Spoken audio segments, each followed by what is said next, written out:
Hotman Paris Hutapea turut mengomentari kasus asusila mantan Ketua KPU Hasyim Asyari.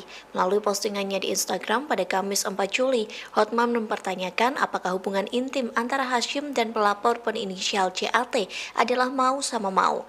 Lantas, Hotman meminta agar Presiden Joko Widodo mengecek fakta persidangan sebelum menandatangani kepres.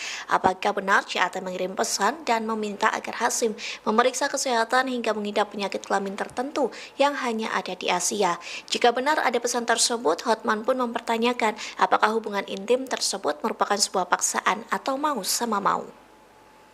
Halo Bapak Presiden Jokowi, Ketua KPU dipecat oleh DKPP atas dasar katanya melakukan paksaan hubungan intim dengan si pengadu si wanita yang dari Belanda. Pertanyaannya, sebelum Bapak Jokowi menandatangani Kepres, mohon dicek temuan fakta persidangan. Benar nggak, ini pertanyaannya bukan tuduhan, benar nggak si pengadu itu pernah ngechat, pernah WA Ketua KPU meminta agar diperiksa apakah Ketua KPU itu mengidap penyakit kelamin tertentu yang hanya ada di Asia.